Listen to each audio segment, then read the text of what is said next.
I ventured out this year. I left my job as the chief product officer at Dribbble to start a brand new company. And that company is gigantic. My goal is to help you master the new influential disciplines that are driving results within organizations, like product leadership taught by Ben Foster, the former CPO at Whoop. It's not just video courses. We're combining video lectures with take-home assignments and exercises, and then small group mentorship to really help level you up, and all at a cost that most companies' learning and development budget covers. So if you're interested, go to gigantic.is, that's gigantic.is, sign up for a course, and I'll walk you through everything that you need to know. And if you enroll and let me know that you heard about this on Rocketship, I've got a special discount for you.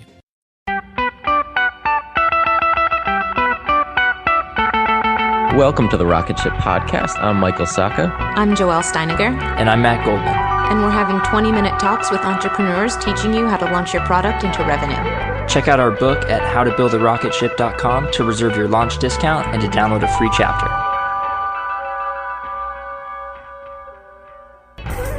Today on the podcast, we talk with Owais Peer about his unique productivity hacks he uses with his entire team at Global App Testing. We also discuss his bottom-up approach to management and how they use the Pomodoro technique to measure just about everything on their to-do list. Stay tuned, there's lots of really good information in this one. We'd like to take a minute to thank our sponsors. Coachship makes continuous deployment simple and easy. Go to coachship.com/rocketship to get a free trial and 20% off 3 months. We'd also like to thank InVision app. InVision is by far the best prototyping and collaboration tool on the market. Go to InVision app/Rocketship to get the starter plan free for 90 days. Welcome to the Rocketship podcast. We're here with Owais Peer, the co-founder of Global App Testing and Testathon. Welcome. Hey, Michael, how are you? Good. Give me the quick pitch for Global App Testing. So Global App Testing is a crowdsourced app testing platform for mobile. And we work with a lot of the apps on your mobile and a lot of the QA teams behind there. And the kind of way it works is, let's say you had an iOS app, we would jump 10 to 20 professional testers from our community with different device OS combinations onto your app. And then we end up kind of getting a whole load of bugs from those testers. And as you can imagine, because there's so many testers, we end up basically getting a lot of duplicates. So we then have an internal QA moderation team that, find and remove those duplicates, ensure there's a level of quality on those bugs, and put those bugs directly into your bug tracking system, just because it's in your workflow and you can make the fixes faster. And we do that whole process within 48 hours. Yeah, and I've personally used it, and it is amazing. I've used a couple QA teams, and you guys are by far the best and bring the most organization there. So I highly recommend it. Thank you so much. Extremely excited to have you on today to find out what you guys do behind the scenes to keep everything moving forward. Yeah. So yeah, I think if we only have 15, 20 minutes, maybe we can focus on kind of the execution side. I think one of the reasons that we've been growing so quickly is not just because of the service that we provide, but it's also about the internal team and making sure that we execute. And, when I listen to a lot of people talk about execution, I always used to scratch my head and think, how are they actually executing? What does it even mean to execute? And so, I think I came across an article maybe 7 to 8 months ago that really made me go, wow, that is what execution actually is. And I've been trying to verbalize this for years. And it basically said, imagine that you're a Jedi and the most important task in your life is to save Princess Leia from this burning building. Now, when you're on your way to saving Princess Leia from this burning building, a couple of stormtroopers come out of nowhere and they start shooting you. And if you don't kill them, you won't be able to save Princess Leia. And those stormtroopers are urgent tasks. And obviously you have to kill them because you need to go through to save Princess Leia. But if you hang around too long, stormtroopers are forever. They'll keep coming out. And so the secret to kind of time management and executing is to continuously focus on importance and suppress urgency. And I think I'm going to send you the link for for the article where I found that. And I just think it's been such a revelation because it's exactly what we've been doing for years inside the company. And it's really had like a huge impact. So break down, what is the difference? Because they both sound important, but what is the difference between an important task and an urgent task? Yeah. So earlier on, in the early days of running the company, we were always focusing on customer satisfaction and customer happiness. And in some scenarios, we had some customers asking us for invoices, but, we also had tests running where we were finding bugs and reporting them back to the customer. And so in that scenario, for us, the important task was the customer happiness, making sure they're getting the right bugs into their bug tracking system. And the urgent task was the invoice stuff. And we hadn't even had an automated invoice system at that point. And, but we didn't care about that because the most important thing was making customers happy. And that was just an urgent thing, an urgent distraction that we're trying to suppress. So again, make sure you focus on the importance and suppress the urgency. And one of the things that we've implemented, and it's worked really, really well, is that, we hate micromanaging. And so every week, one of myself or one of the management team have 10-minute chats with the whole team. And in that chat, we basically ask them questions. And we say to them, what's the most important thing that you need to execute this week for the long-term success of the business? And they give us this task list and it's prioritized in what they believe is the most important things that they need to execute on. And, obviously we kind of move a few things here and there, but generally you get a gauge of people understanding what needs to get done. Does that make sense? Yeah, totally. And just to clarify, these are one-on-one chats, not kind of group stand-ups, right? I'm just not a fan of group stand-ups because, we tried to implement them a couple years ago and it just gets to the stage where some people just say the same things over and over again. And really, I hate micromanaging. I just want people to basically tell me what they're supposed to do. I don't need to know what they're supposed to be doing. They need to tell me what they need to do. We just have to set the direction. And so these 10-minute chats are one-on-one, and it's really kind of a review of what didn't you get done last week? What can we get done this week? And it's got to be really quick. It's got to be really snappy. And I can explain to you kind of further down the line how we actually manage that on a day-to-day, because there's very, very little management in place to kind of micromanage people. This episode is brought to you by Miro. So when I was at Dribbble, over the 6 years, there was one tool that we would always use when we were doing cross-team collaboration. Whenever the collaboration started to get complex, we would bring in Miro. It made it incredibly easy to align stakeholders across regions and time zones and definitely teams with ease. And we were able to do all of that while being a completely remote team. It also has integrations into Jira, Azure, Rally, a lot of the tools that you're using already for product management and engineering. So you can import tasks from them as native cards, and it helps you see the big picture. It also helps stakeholders to understand what work needs to be done. It was incredibly valuable. And then they even have an estimation app that gives you a clear understanding of the work scope, lets you identify gaps, and then it has the ability for you to set clear expectations for delivery, especially when you're working across functions. So your first 3 Miro boards are free forever when you sign up today. Go to Miro.com/podcast. That's Miro.com/podcast.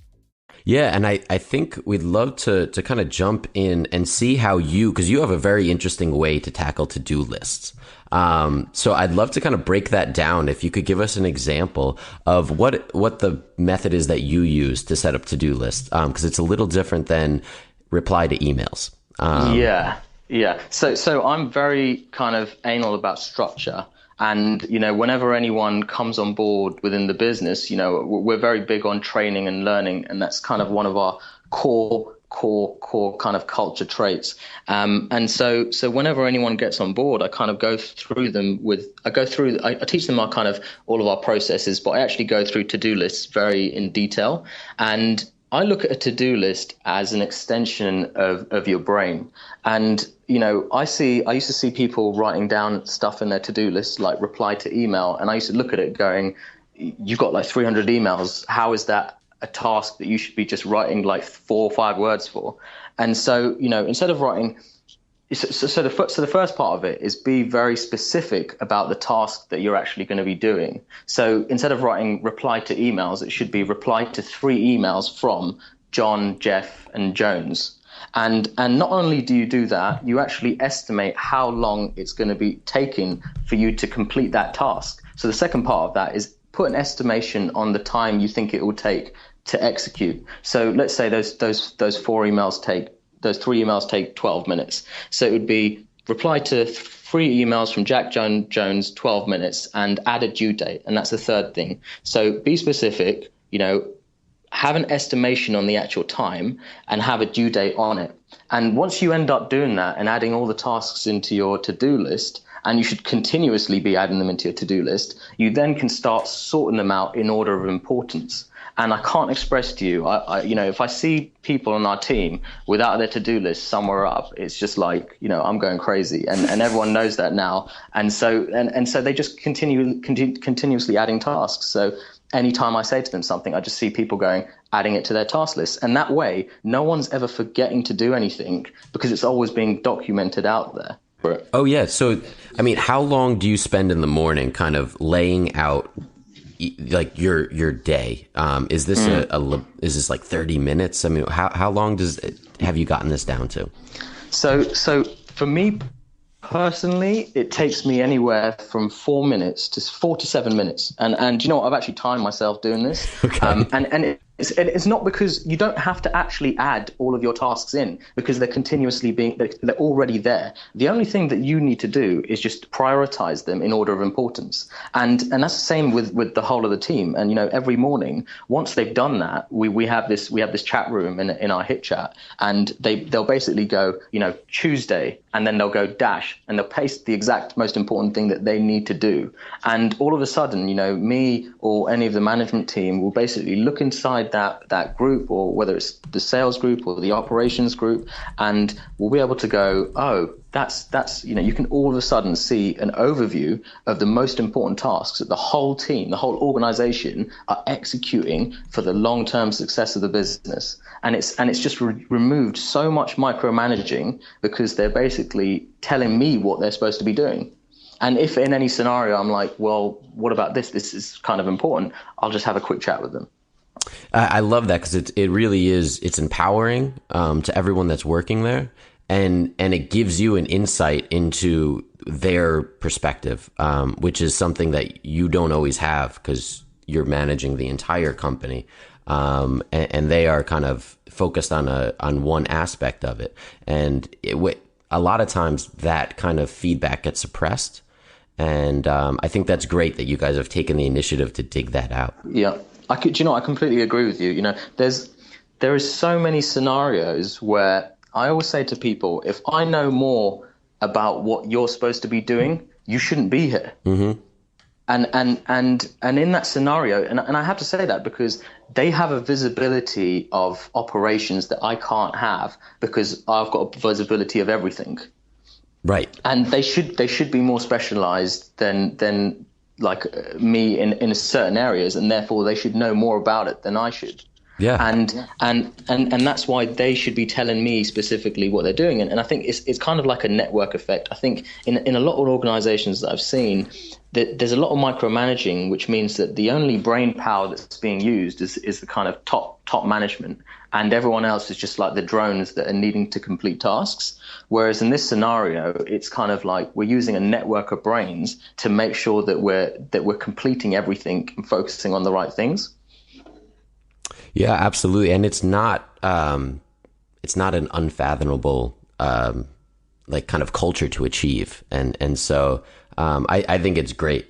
There's another thing that we talked about was the Pomodoro technique, which kind of breaks tasks down into very focused time segments. Why are you such a big fan of it? Yeah, so we don't even say the word Pomodoro now. We've used the word POM, and so we might. So it's, do you know what? I can't express to you how important this is, because it's about focus. And you know, you could have all the most beautiful task list in the world, but if you can't get stuff done, then it doesn't really make a difference. And so for years now, we've implemented the Pomodoro technique, and I'm sure most people know exactly what it is. But for those that don't, I can give a quick overview from what I understand it to be. Mm-hmm. And so it's a time management technique that basically allows the brain to keep focus for longer periods of time. And it's kind of in short bursts. So you might have a 25 minutes complete focus, and then you'll have a 5-minute break, 25 minutes, 5-minute break, and 4 25-minute slots with 5-minute breaks, and then you have a 30-minute break. And in those breaks, you've got to refocus on what you're supposed to be doing. But before you enter a Pomodoro, you've got to make sure you know what you're supposed to get done by the end of it. And we always have these Pomodoro timers in the top right-hand corner of all of our screens, and it allows people to keep focused for 8-9 hours in a row, because they know that they're going to have breaks, and it's about kind of sprints rather than kind of a long marathon. And I think one of the most important things that we've actually discovered is that, I think in a lot of organizations and people that have come to us from different organizations we always ask them, what can we improve on? And they always used to basically say to us, when I'm in the zone, I don't want to get distracted. And we look at them going like, are you crazy? Because we don't get distracted, because when we're in a zone, we're in a Pomodoro. And right. So if anyone sees a timer on the top of a screen, whether I see it on my screen, no one can disturb me. No one can ask me questions, nothing. Okay. Yeah. That makes sense. How do you guys handle they might send me a message or an email. Yeah. And in terms of kind of that, so I can't disturb anyone else if they've got a Pomodoro on there. And this comes back down to the way that we actually do tasks. And I mentioned earlier that if a task is more than an hour, you should be breaking it down into smaller segments, and eventually you can look at your tasks and go, I've got a 10-minute task here, I've got a 5-minute task here, and another 10-minute task. Wait a minute, that's 25 minutes. I can do that all in one POM. Okay. And you can go, and eventually I've asked my team, and I'll go, how long is that going to take you? And the response has actually been, it will take me 2 POMs and maybe an extra 10 minutes here. And I'm like, wow, this is amazing, because they've almost telling me the structured amount of time it's going to take. I can look at my watch, go, okay, that's going to be done in 2 hours or an hour or whatever it is. Yeah, that's really cool. I never actually saw the Pomodoro taken to a team. There is another thing that we actually also do, and this is now taking it a little too far, but I'm going to say it anyway. But we also start Pomodoros as groups. Okay. And it's really funny because, I might be sitting down with a couple of people, and we go, let's do a group POM, and we all start the timers at the same time, and we say what we're going to do. And then by the end of it, you explain what you needed to do. And it's really good because at that moment, everyone's free and you can exchange what you need to talk about. And then you go back into it. And we even do these things in meetings as well, whereby we go, okay, just set one POM to it, because at the end of the day, if you've got a timer on the meeting, everyone's going to start talking faster. They know that by the end of it, they have to go. That's the total amount of time I'm willing to spend on this meeting. And it's just been a revelation. And I think, there's other things that we've also implemented, which is, I think that ideas and innovations are very, very, they're kind of fleeting, and they happen at certain points, and you get these ideas at certain points where you're not actually in the zone, or you're not actually at work. And so everyone that starts with us, they get this thing called an ideas folder. And we create filters on their email where they can send themselves an email. Let's say it was Michael plus idea at whatever. And whenever they've got an idea, they just send an email there. And it doesn't have to actually always be an idea. It can just be a learning. And imagine the whole team at any moment in the day, weekend or whatever it is, they might go, oh, what about this? Oh, what about that? Or what about if we do this process in that way? And they'll always send it. And we end up getting this massive list of ideas that we review on like a Monday. Ron, my co-founder, and I review on a Monday, and we end up implementing these things instantly, because the ideas and innovations aren't getting lost by thoughts that are just fleeting. So yeah, I mean, like as I'm talking here, I just realize how crazy structured we are in certain aspects. But that's great. And that's when your best ideas sometimes come, is when you're in the moment.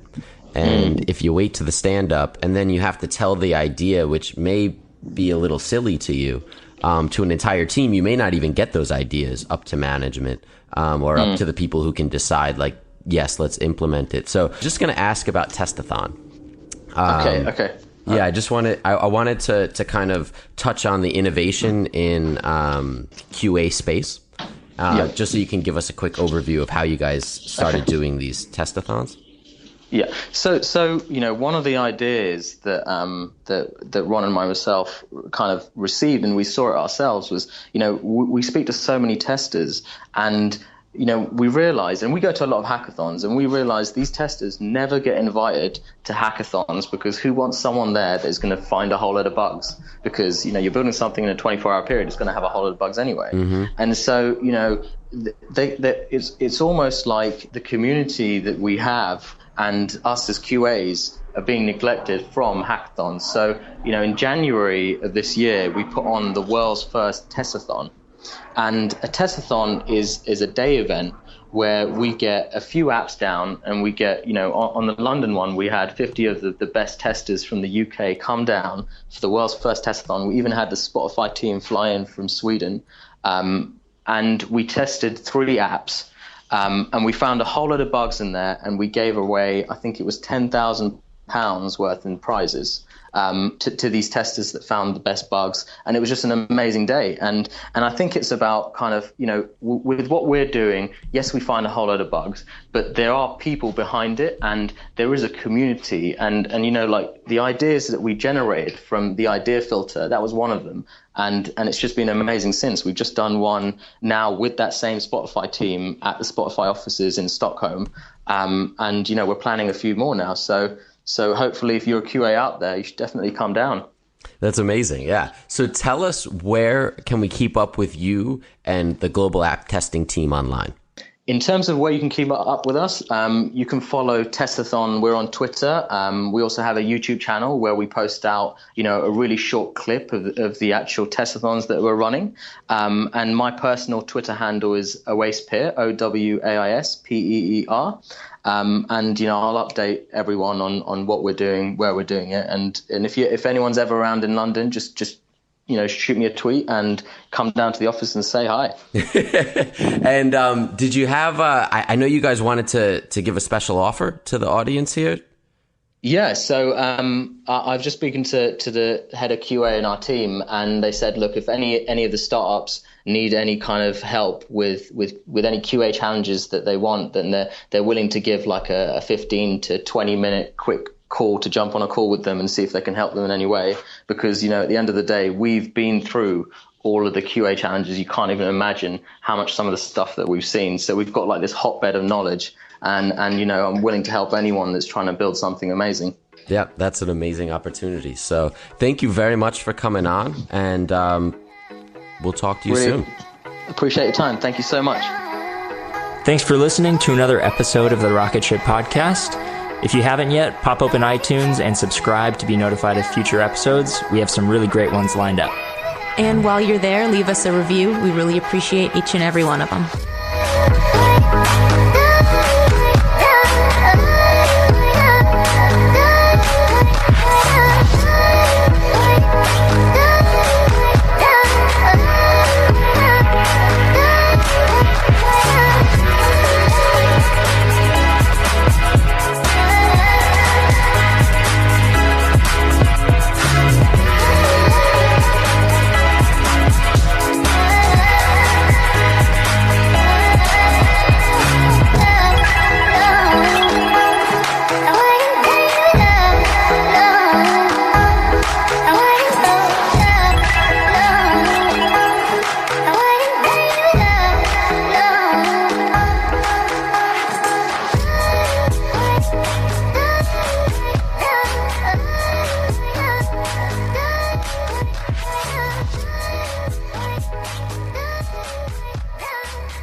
Hey, my name is Lovan Rumpf, and I've been working my ass off as a celebrity stylist by day and a podcast host by night. At the Low Life Podcast, it's all about keeping it real. We're talking fashion, beauty, to religion, sex, drugs, mental health. I mean, there's no topic off limits here, and vulnerability is mandatory. You can find my podcast, The Low Life, that's L-O, no W, everywhere and anywhere you listen to your podcasts. New episodes are out every Thursday. We'll see you then. It's pretty eerie to know you're in a place that no human's ever been before. This is Armchair Explorer, where the world's greatest adventurers tell their best stories from the road. And 4 of us were swept down the side of the mountain, and then I knew there was no way out of this thing. From the heart-pounding to the inspiring and the downright insane. Find Armchair Explorer, a part of APT Podcast Studios, wherever you get your podcasts. Go and find what it is in the world that matches that wildness in yourself.